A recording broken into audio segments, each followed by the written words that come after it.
Is it time? No, as she said in the chat, Yeah. thinks it was a professional headshot. It's a few years old, so don't tell anyone. Although hopefully it's not live yet.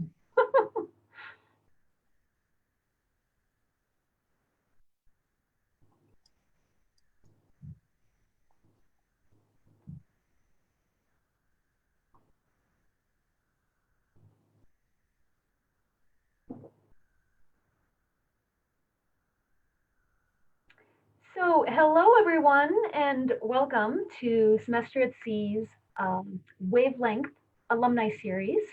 And so we are delighted that you're here with us today. The Wavelength series started in April as a way to bring alumni together during these really uncertain times so that we can still connect with one another and be together while being apart.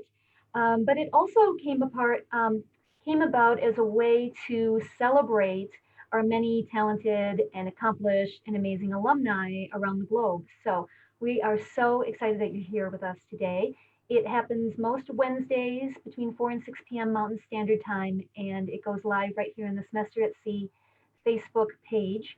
And my understanding is they're also recorded. So if you ever miss one, you can also catch the recording as well. So my name is Melissa Holland Mansika, and I am a Semester at Sea alum. I sailed in fall 2000 and in fall 2005. And I also worked for Semester at Sea for a few years as the Director of Alumni Engagement in Charlottesville, Virginia, until I moved here to Boulder, Colorado over 10 years ago. So I am delighted to stay and remain connected with Semester at Sea, and I was thrilled when Semester at Sea followed me out here to Colorado and moved to Fort Collins, just an hour up the road from me. So I am also a Colorado chapter rep on the Alumni Association leadership, along with our mutual friend Cindy Zomchek. So hi, Cindy. So I am here today to be able to talk to one of our alumni, Skye Fitzgerald. And so I'm very excited to introduce you to him. So first, I want to tell you some of his accomplishments, and so you might want to buckle up because it's quite a list. So Skye Fitzgerald is currently directing a trilogy of films on the global refugee crisis. The first, 50 Feet from Syria, focused on doctors working on the Syrian border and was voted onto the Oscars shortlist. The second, which we'll be talking about a little bit tonight, Lifeboat, documents search and rescue operations off the coast of Libya and was nominated for an Academy Award and National Emmy Award. The third, Hunger Award, was just completed photography. As a Fulbright research scholar, Fitzgerald directed the film Bomb Hunters, which explores the long-term consequences of war and genocide in documenting the microeconomy that has emerged in Cambodia from untrained civilians harvesting unexploded bombs as scrap metal.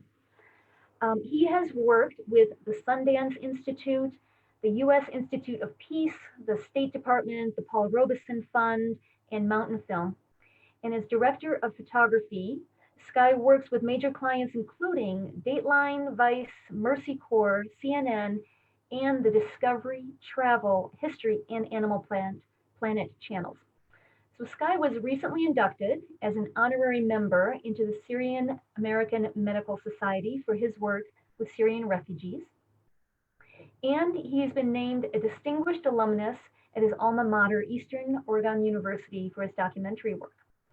He is a proud new member of the documentary branch of the Academy of Motion Picture Arts and Sciences, and importantly, he is a four-time Semester at Sea alum in fall 98, fall 99, fall '08, and spring '09. So it is such a pleasure to have you with us, Skye. I'm just curious if that list of accomplishments, if you feel like, wow, I've done so much, or do you feel exhausted when you hear that? Because that probably is only a small part of everything that you've done so far. It's an honor to be here. Yes. Well, we're very glad to have you here. So first, I was hoping we could start and you could just tell us a little bit about how you first became connected to Semester at Sea and what roles you served on your four voyages. So maybe we could just start there. Yeah. Yeah, so I was very fortunate. I was never a student on semester at sea, and that's not the fortunate part, but I was fortunate in the sense I just had finished graduate school, and one of my first professional contracts was being the ship's videographer. Because once upon a time there was a third party company that had the contract to do the voyage video. And so right out of grad school, I got that gig or contract to go shoot and edit that for the fall 98 voyage, which was a thrill and a wonderful learning experience and really allowed me to sort of cut my teeth as a cinematographer to learn on the fly and become better at what I had just learned how to do. And then I repeated that a year later, fall um, uh, 99, when the videographer fell through at the last second. So I went sort of two falls in a row. And then a decade slipped by, and I didn't go again until 2008 when I went as a spouse, which was a wonderful experience.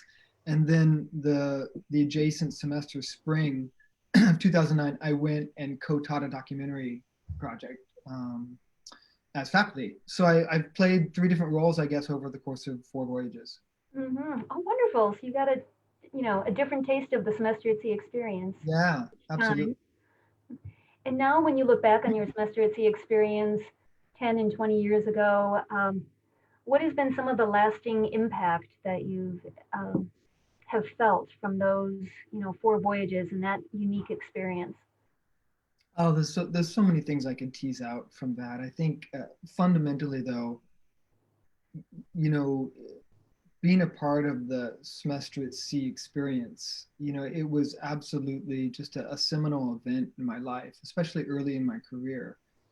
Having the experience of being part of this global community that sort of experiences things firsthand across cultures really taught me to view the world through a global lens. And I think more importantly, from a career standpoint, it's sort of cemented my intent to focus on stories that the traditional media might not be willing to invest in and bring them to the widest audience possible. And especially focused on areas where people may not have the ability to have their story heard or told due to war, poverty, or other factors. So it sort of cemented the core values of my production company as a filmmaker. Wonderful. And I appreciate what you say about the global lens, because I think there is something that's hard to put into words that's magical and special about semester at sea. And what I noticed part of it was the literally traveling by ship in every nautical mile as you traverse the globe. There's something very powerful that happens when you realize how vast and how small the world is all at the same time.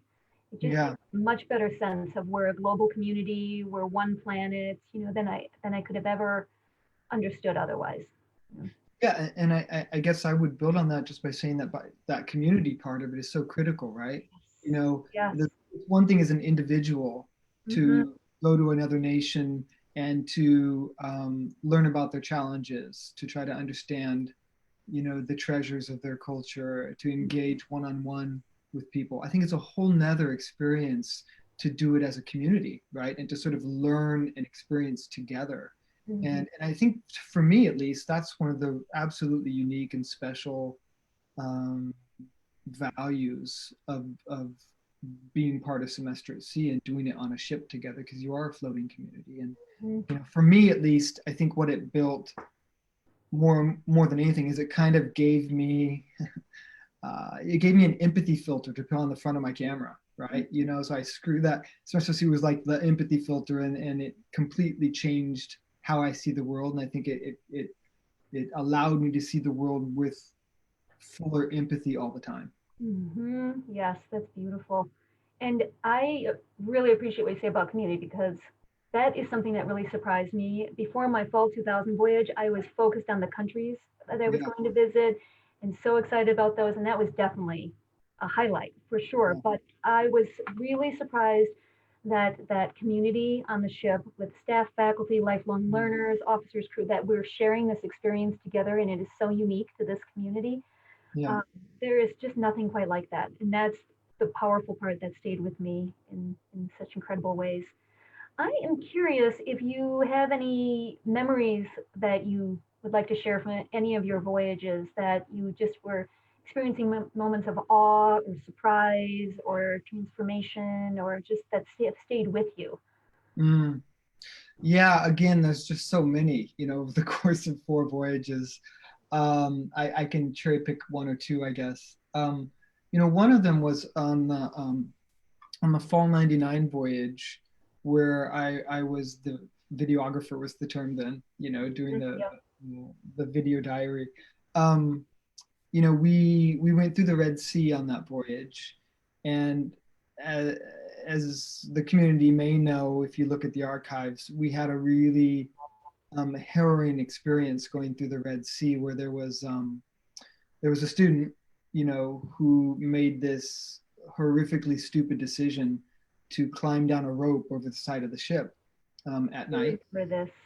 There was some alcohol involved. And at night, he fell into the ocean while we were making the Red Sea transit.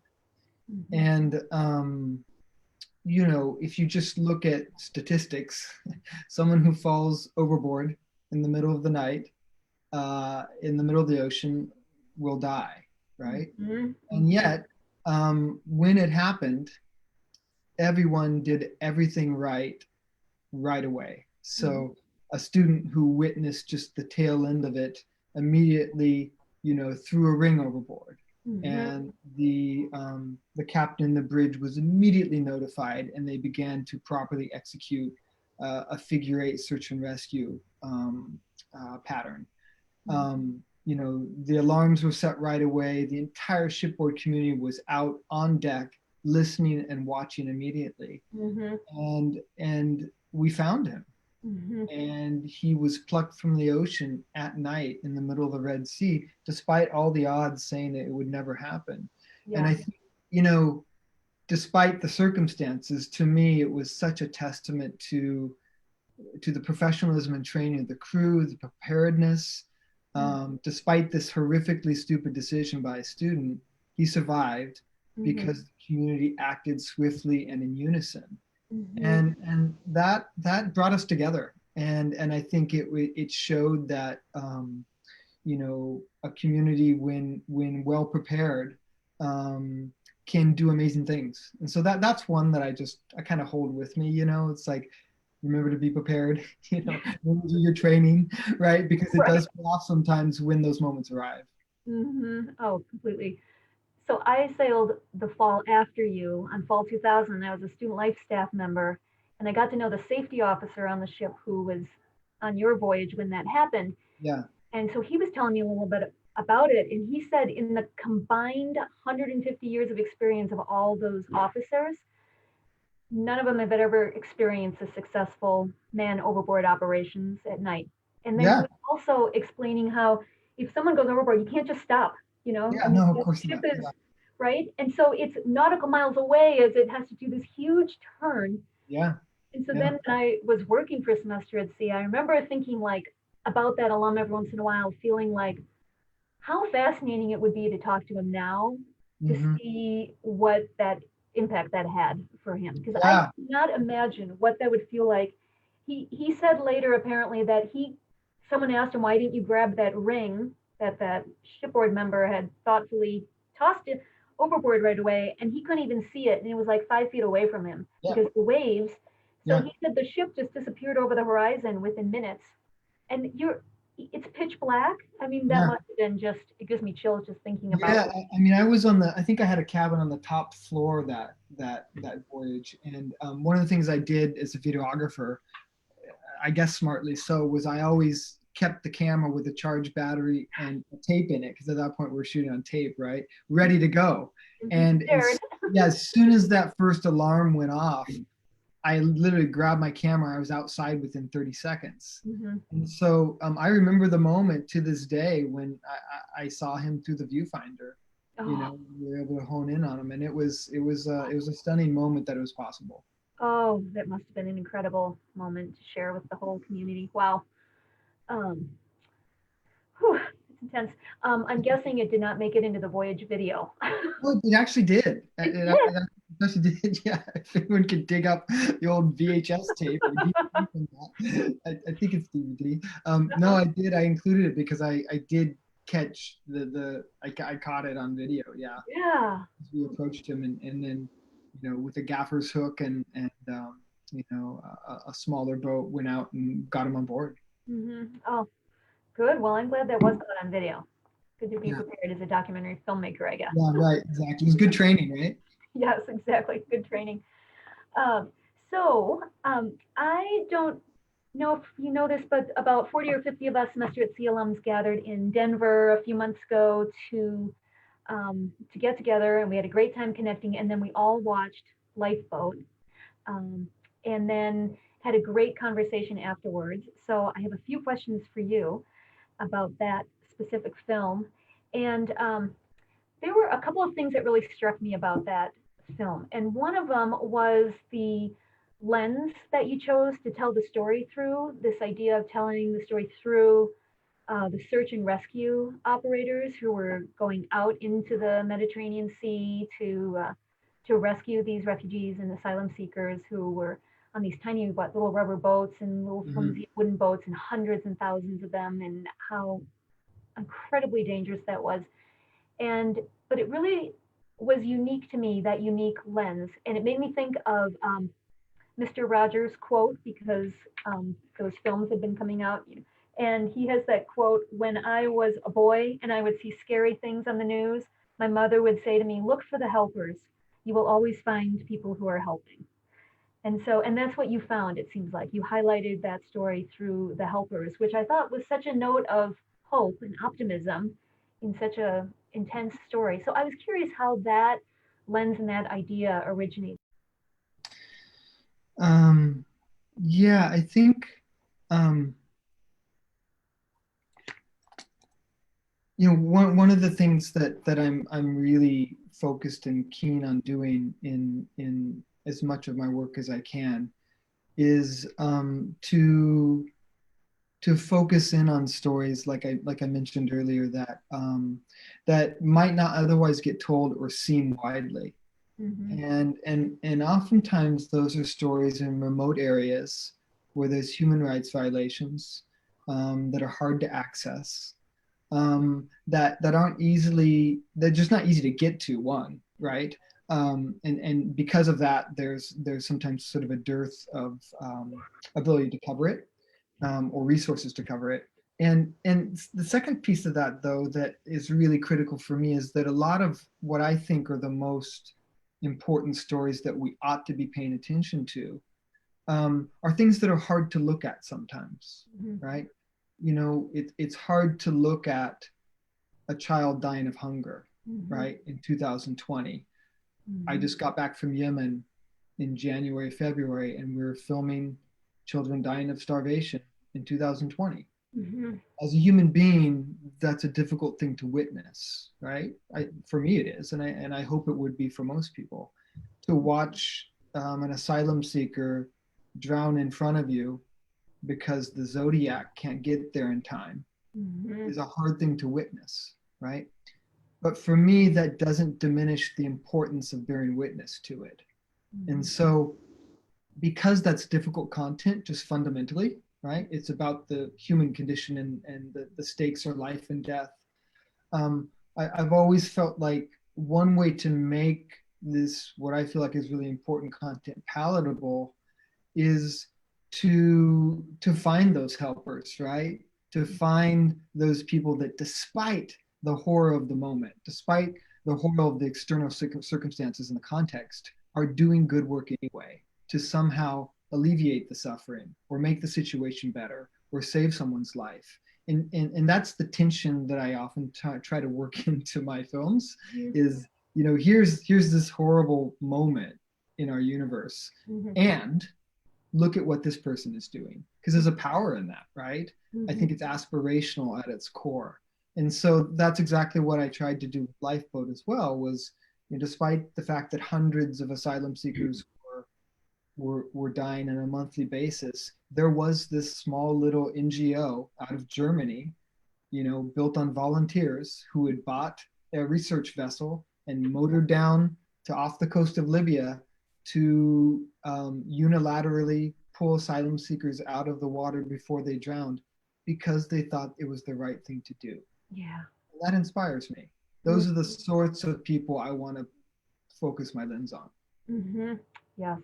Yes, it says so much about the human spirit too. I get so striking when I think of this group of citizens in Germany who are like, this is a crisis. We need to get a boat. We need to raise funds and we need to get down there and we need to pull these people out of the sea. It's like so tangible and practical and they show up. It's just, and that's what they did, right? It's as simple as that. They saw the need. They believed there was, just no matter what the laws say, right? Or what the politics of the moment say, fundamentally, they could not look away from the fact that innocent people were drowning when the resources were there so they wouldn't have to.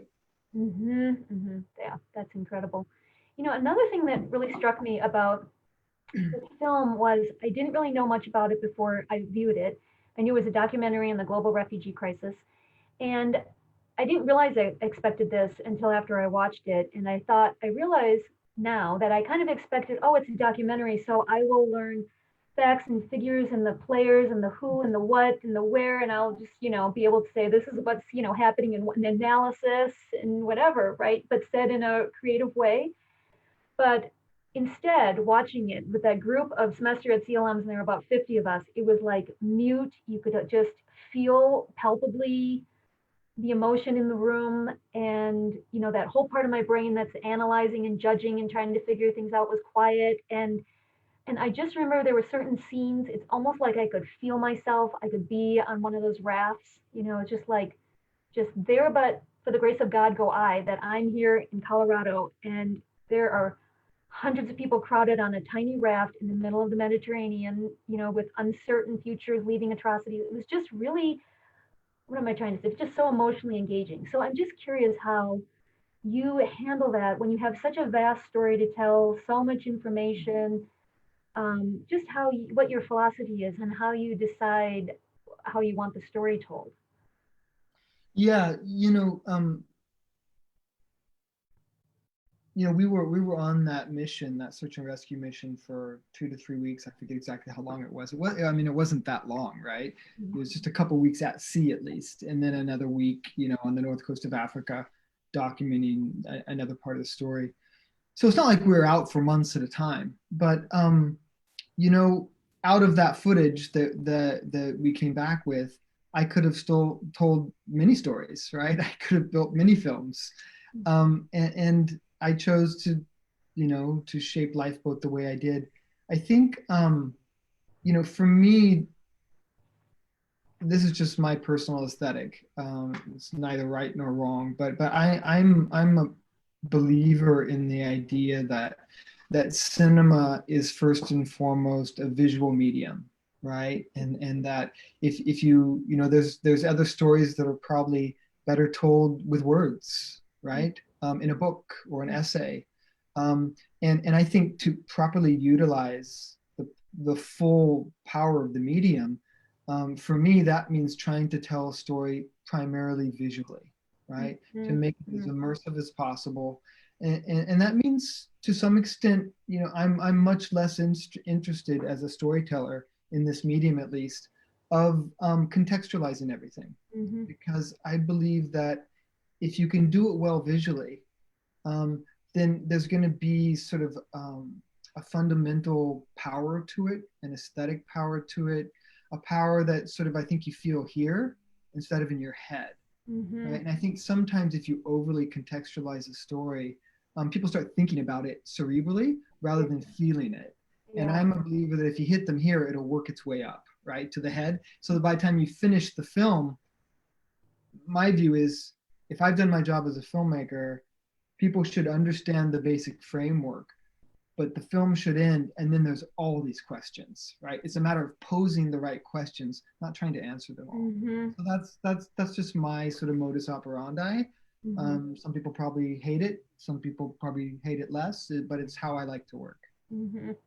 Well, and that resonates with my experience very well because it does really awaken a lot of questions in you. So I found myself after viewing your um, film Lifeboat, suddenly I was like researching and Googling, and I wanted to know what the current Good, good, was good, and good. what's That's what I happening. And do. so, Perfect. See, I guess it works every once in a while.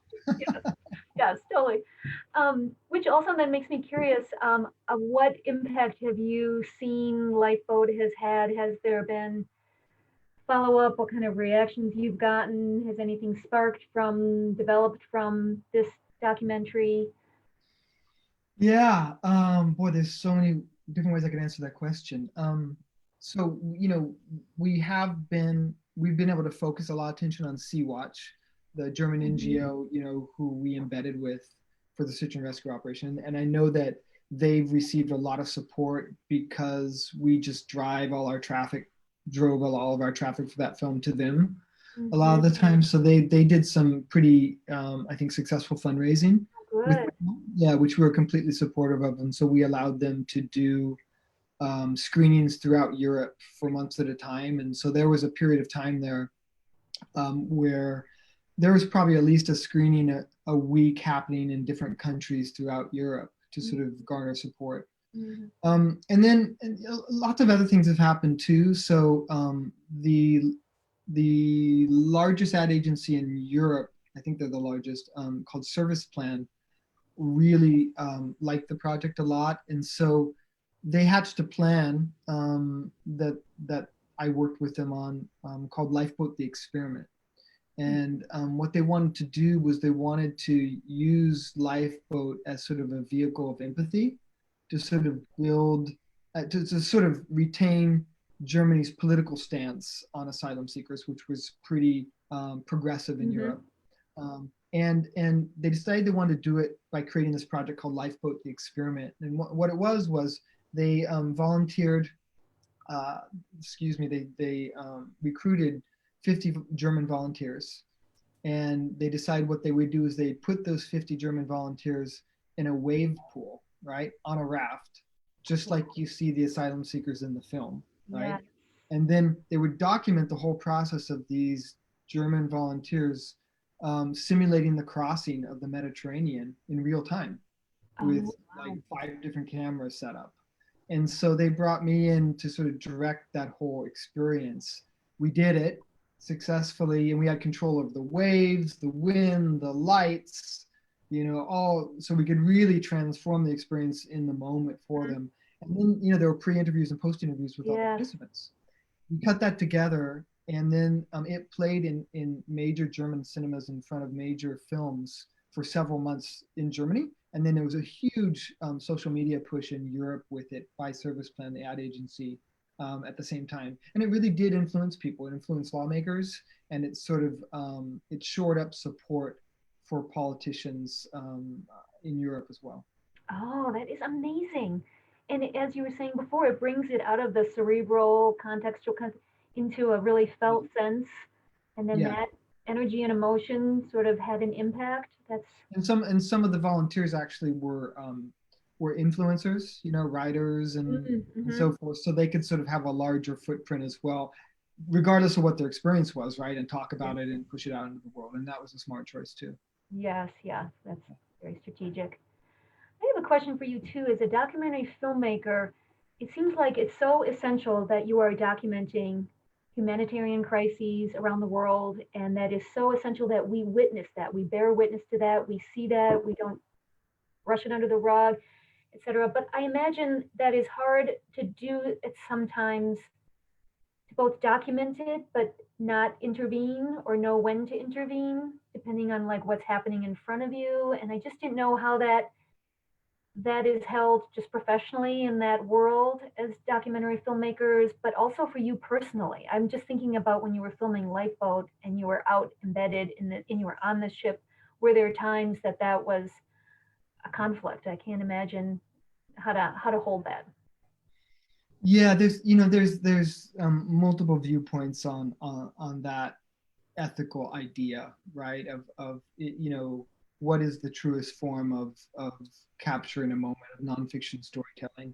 And there is a camp that says absolute non-intervention is the only way to do it, right? You are a fly on the wall, and no matter what happens, you witness, bear witness, and document. Mm, And there are very esteemed filmmakers who hew to that point of view. mhm. And I think early in my career, I probably sort of landed in that camp as well. But I've been at it for a while now, and I think my view has shifted and evolved over time a bit. Um, so for me, I'll give you an example from Lifeboat. So we were out on the Zodiacs, which were the first point of contact for some of these rafts that were sinking, frankly. And my DP would go out sometimes. Sometimes I would be out. There'd be multiple Zodiacs, oftentimes. Trying to access all the rafts to shore them up to make sure everyone had life vests, so that if the raft did go down before they could be transported to another vessel, people wouldn't drown. Yeah. And on that first point of contact, it's a chaotic scene, right? As you saw in the film, people are pushed off these boats, people jump off these boats, people fall off, and some of them can swim, and some of them can't. And so, um, when when I was out, even the first hour of one of the major rescues that we did, people falling into the ocean or getting pushed into the ocean, and um, I had choices to make immediately, right? Because there's only so many hands on a Zodiac. You can only fit so many people, and you want to keep the team, you know, big enough to operate the Zodiac safely, but then small enough to get as many people on it as well for each transport. Yes. Yes. And there were people who fell in, and there were no hands available, and there were people who couldn't swim. So I was immediately faced with the prospect of filming someone as they go under, or putting my camera down and pulling them out of the water. And there was no choice. I just put my camera down. My DP put his camera down, and we just, for long periods, would just pull people out of the ocean instead of filming. And did that affect the film that we walked away with? Absolutely. And I don't regret it for a second, because I don't think I'd be sleeping very well if I had made a different choice. Yeah. So I guess that's a long way of saying it happens all the time, and I think each situation is unique, and you're forced to sort of respond to each situation uniquely. Yeah. You must have to be so present in the moment. Yeah, you have to definitely pay attention, right? Absolutely. I did want to ask you too, because one of the main character in Lifeboat, Captain John Castile, is that right? John Castle. John Castle. Yeah, Yeah, Captain John Castle. He was such an amazing, I was going to say character, but he's not a character, such an amazing man. There was something about his presence that seemed so simple, not like he's clearly very smart, but I think he was so clear on what to do and what not to do. And at some point he had a quote, yeah, because I loved it when he said, because I see them as individuals, because I see them as real people, I can't look away.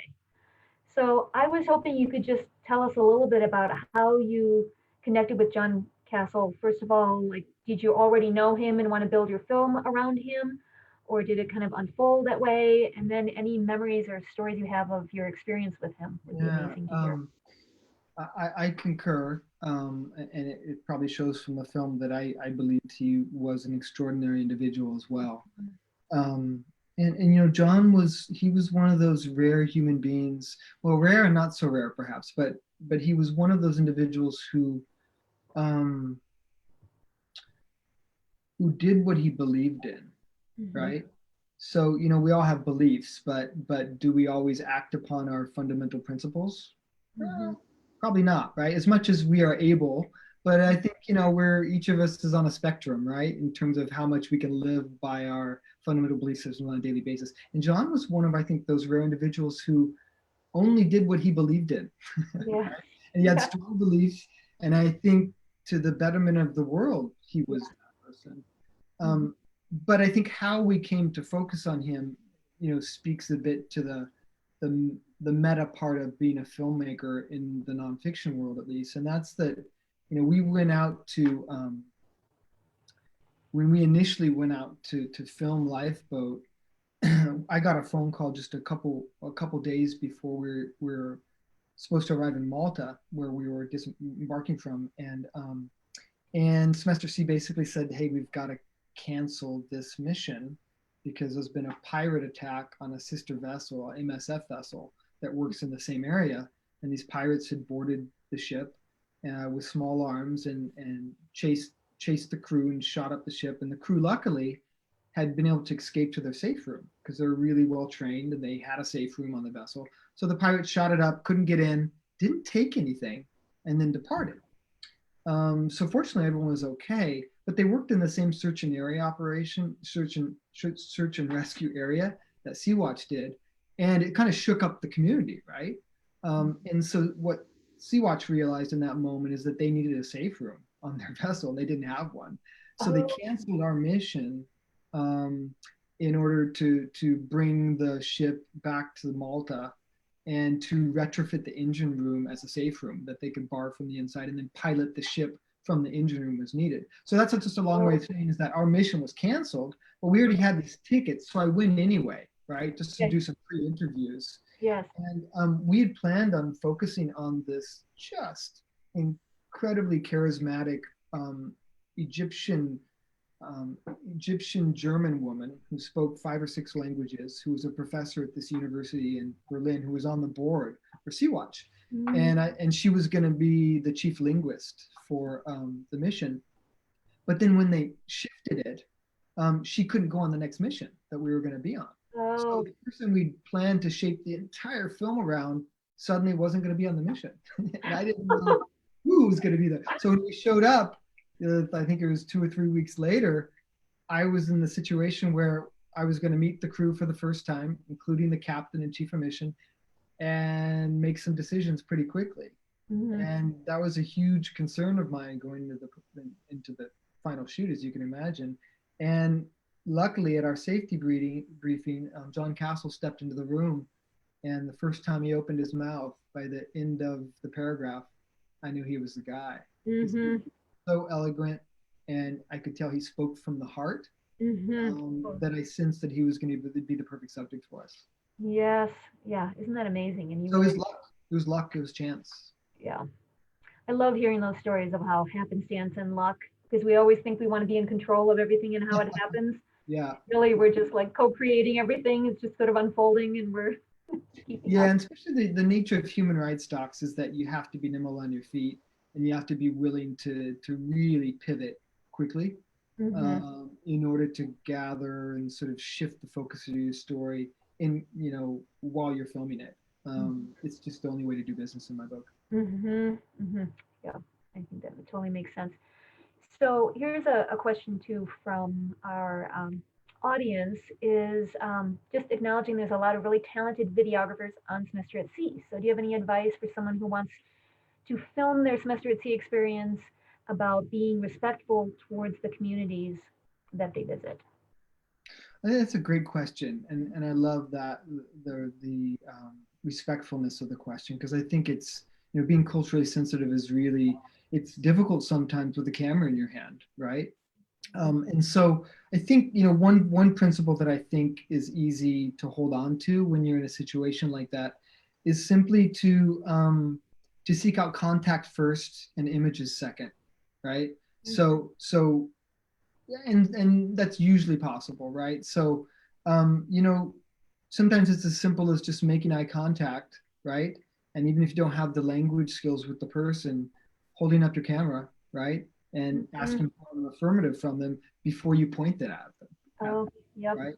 And I think so permission is critical, because I think if you don't do it and you just sort of like spray a scene down, right? I think that can be really disrespectful. And I think more importantly, as a videographer or as a cinematographer, it puts up barriers really quickly. So I found that if I take a little time on the front end to try to build a relationship of sorts, I always can go deeper and get more material and more intimate material if I take that front time to front load the whole relationship piece of it. So I think just asking for permission in whatever cultural context makes sense is really critical. Yeah, I think that makes so much sense. was thinking as you were speaking, it feels like that can even be true, even if you're not videoing it, but you're just taking photos. Oh yeah, So absolutely. it's Yeah. so easy to like go into a new country or a new experience and just start taking pictures. But what that must feel like for people who live there, suddenly feel like they're. Yeah, I mean, yeah, for making a film, certainly, I think it's one of those principles that it's the only way I can do it, right? I have to build that relationship first and make sure that they're clear on what we're trying to do and that they're okay with it, because it really does allow them to open up the door in the way that they want to, right, onto their world.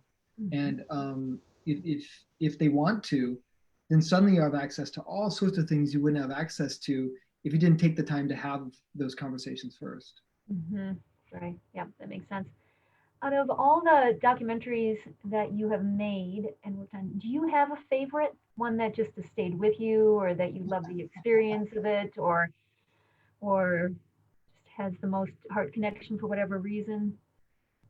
I guess I would say whatever one I'm working on at the moment is always my favorite. But I think right now I'm sort of in the middle of the third film of this refugee trilogy I'm doing.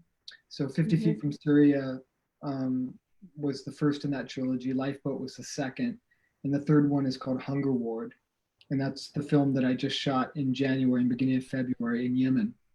And each one looks at asylum seekers, refugees, or IDPs, internally displaced people, and the crises that they're experiencing in a different part of the Middle East. Mm-hmm. And this trilogy is really close to my heart because I think it speaks to this the scale of this enormous refugee crisis that the world is experiencing and has been experiencing that we as a global community haven't haven't responded to fully. So it's one I care about deeply, and that I would say it's probably my favorite trilogy of films that I've done. Mm-hmm. Okay. And I am curious about like what next. Do you already have that lined up, or what you want to explore next, or projects, or? Well, we just filmed that in January, February, and so we're deep in post production now. We're editing it, so kind of all my focus in the film world, at least, is on that film. Mm-hmm. And we've the irony of COVID time for us has been that editing is a pretty solitary activity, and we happened to slip through the eye of the needle and get this thing filmed Oh, good. about 3 to 4 weeks before the world shut down and travel shut down. And so suddenly we were facing COVID time, and we had this mountain of footage that needed to be looked at, transcribed, translated, spreadsheets made, an outline done, and edit begun. And Mm-hmm. so I've had this mountain of work to do during the last 3 months, which has been, I had the time to do it. Yes, yes, yeah, that probably works out. Well, I guess that's saying I'm just really focused on that project right now. Mm-hmm.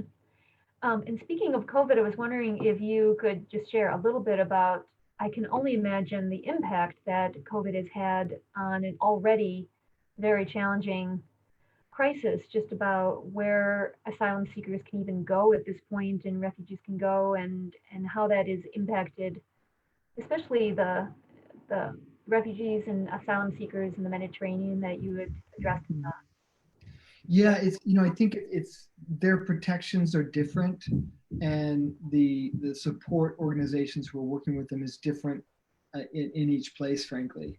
the. So in Syria, for example, where we were sort of 50 feet from Syria was down the border with Syria and Turkey, so we went into some of the camps there, and SAMS, the Syrian American Medical Society, has a COVID response in some of these camps, right? And you know, in some ways, because there's such a professional organization who's really focused on Syrian refugees, some of those camps are better off than many other places in the world because organizations like SAMS have said, okay, these vulnerable populations, you know, don't have the resources of people in the community surrounding the camps. And so we're going to set up a quarantine center, for example, right? Or we're going to set up this number of resources to make sure that they have better social spacing. So on the border with Syria and Turkey, there's SAMS is doing quite well to help at least mediate some of the effects of it. But there's other places in the world where that support just isn't there. Take Yemen, for example, Mm-hmm. which is a conflict zone, right?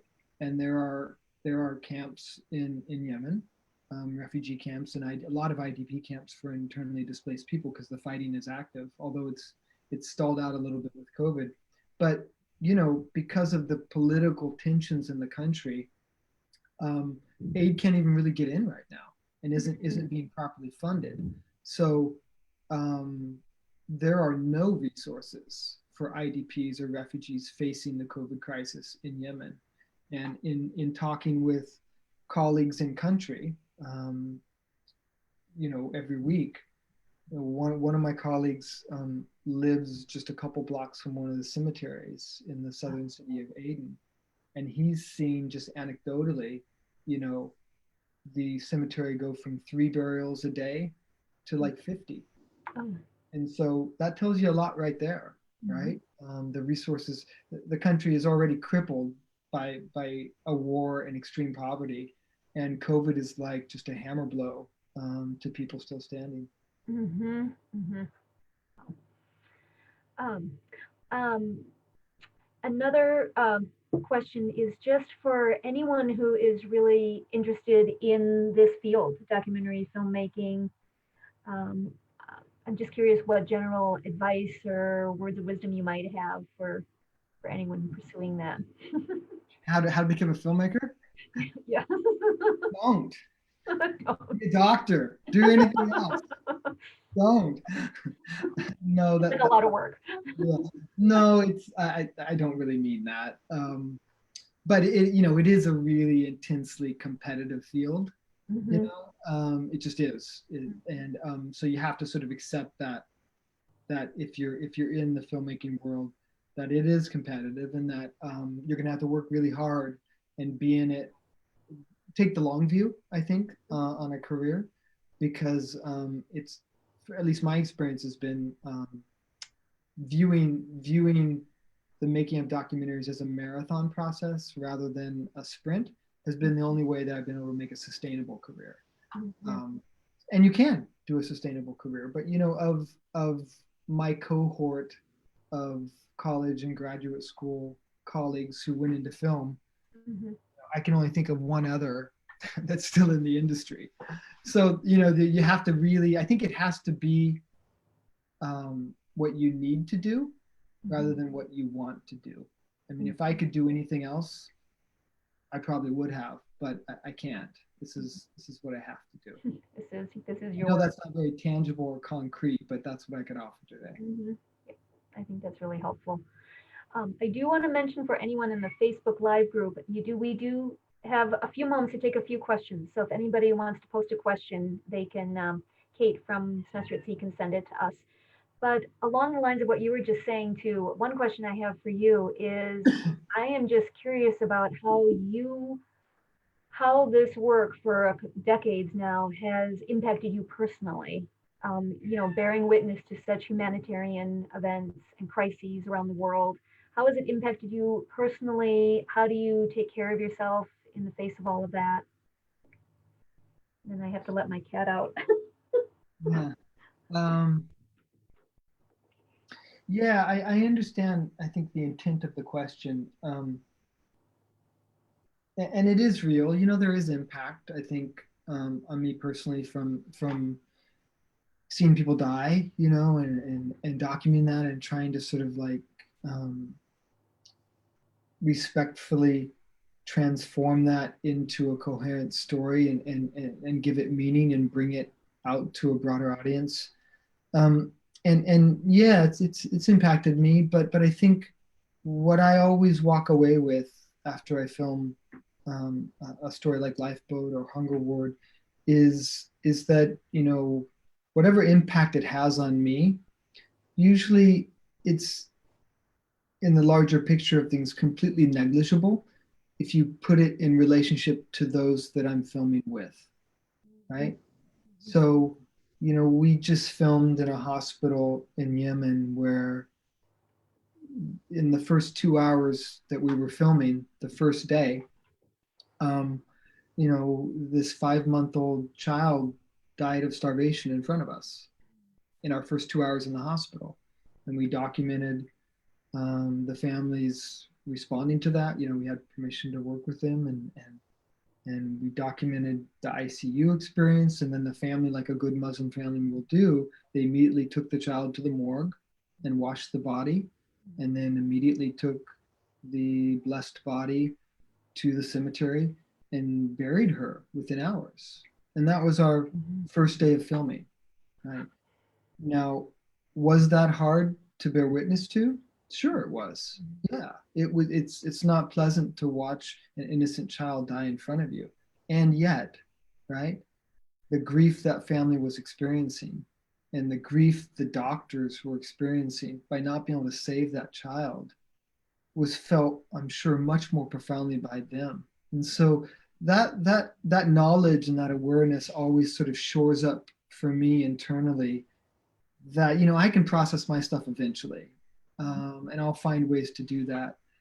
But that it's far, and it's important for me to do that so I can continue to do my work. But as soon as I put it in context and in relationship to, it kind of takes care of itself over time, because it's not as important, frankly.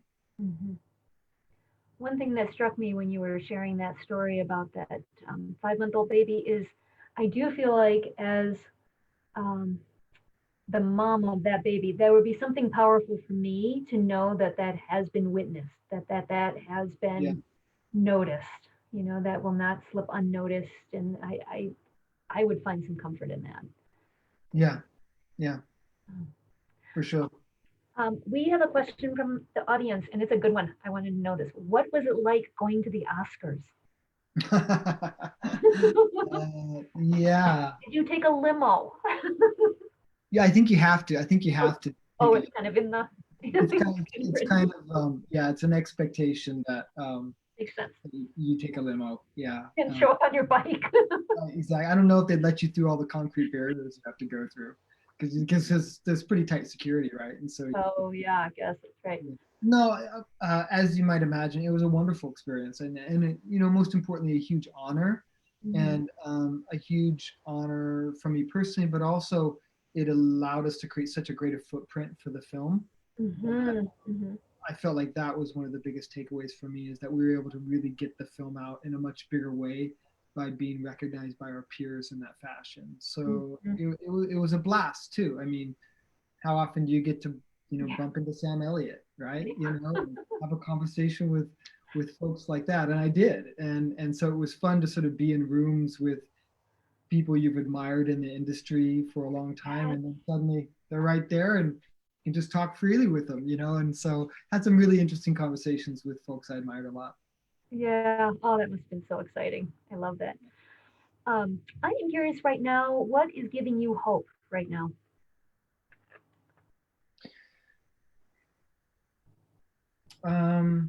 What's giving me hope? I think, every day I'm on the lookout for hopeful acts, right? For people who are doing small little things to help each other through the crises that we're going through right now. And I'm a big believer that if you look around, they're there. And I look around my own neighborhood, my own community, and I see people doing kind things despite the crises that we're facing right now, both COVID and civil unrest. And so it's the small things that I think really touch me. And that's something that I think informs my work as a documentarian. And I think I can trace that all the way back to experiences that I had on Semester at Sea, for example. So you asked me earlier in this conversation, what stories or experiences I had that I've held on to, and there's one probably that's more powerful than anything for me, and I think it was on my first Semester at Sea voyage. I think it was fall '98, eons ago, and we were in Tokyo. And as the voyage videographer, I was tracking a bunch of students through the streets of Tokyo with the big beta cam that we used to shoot, and it was just me, right? I didn't have an assistant or anything at that time. Crew. Yeah, exactly. Just me and a camera, right? Running after the students, documenting I forget. I think we're coming back from a field trip or something. And as we're walking through the streets, what had started out as just a really nice sunny day suddenly converted to one of rain, right?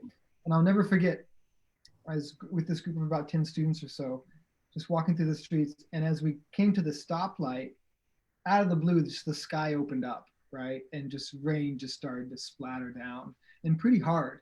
And because I was by myself and the weather was so good when we left the ship, I didn't really have the rain gear that I needed, right? Yeah. Yeah. And so I'm standing there, I'm looking up, the rain starts coming down hard, right? And I don't really have any good options. Oh. And there was a Japanese woman standing next to me, right, on the curb. And as we start to walk across the street, she suddenly takes her umbrella and she pushes it over the top of my camera without looking at me as we're walking across the street. So here I'm filming. This woman just goes like this, pushes it, and we're walking across the street. And we get to the next block, and she's going the same direction I am. And she just keeps walking next to me silently, no eye contact, holding her umbrella over my camera. And about 2 blocks later, right, she suddenly has to turn, right? And so she turns off, and without a word, with nothing, she just walks away, right? And that moment really, really impacted me, right? Because, you know, she was completely soaked by the rain by the time she walked off, right? And I was completely dry. Yeah. And she, you know, she was a little wetter for the wear, but she had done something so incredibly kind for a complete stranger. Yeah. That moment has always been and continues to be aspirational for me. Right? Really try to like look around and really see, right? See others, see need, see the amazing things that people are doing, often unheralded and silently, and understand that we have that power too. We have our own umbrellas, and we have the ability to take it and put it over someone else who may need it more than us at that moment. And that's how I sort of converted that moment for myself.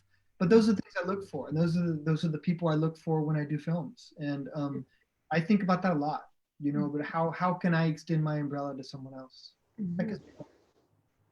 That is so powerful and poignant. How she didn't say anything too. That's yeah, she didn't even make eye contact. That was the beauty of it in some ways, right? And it reminds me of John Castle. It's like she just knew what needed to be done, and she did it. Yeah, no discussion needed, right? It was someone who was getting wet with a big piece of equipment, and she didn't need to ask. She didn't need to tell. She just did what she thought was right in the moment, and I thought it was a beautiful gesture. Now, I benefited from it, but I still think it was a beautiful gesture, right? Yes.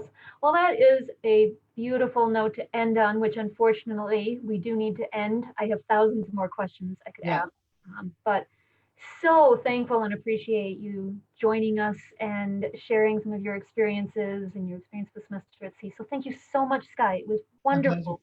Thanks for having me, Melissa. I appreciate it. So delighted. I do want to share a couple of announcements for our semester at sea community. So we want you to know that next Wednesday is going to be the next Wavelengths Alumni Series, and we're going to have featuring a special message from Eliza Schlesinger, who is an alum from Spring '04, and she's a comedian who's performed to sold-out crowds internationally, and she just released her 4th Netflix special, Elder Millennial, so check that out. So join us next Wednesday for that.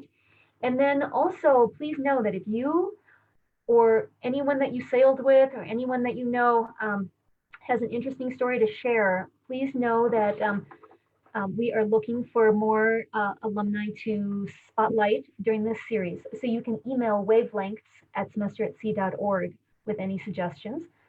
And then also, we just wanted to give you a heads up that in a short while, in the next month or so, the CEO, Dr. Scott Marshall of Semester at Sea, is going to be offering a State of the Institute to just share what is happening currently with Semester at Sea. So stay tuned about that. So again, thank you all for joining us here today. And Skye, thank you so much for joining us. It was great to talk to you. Yeah. Bye-bye.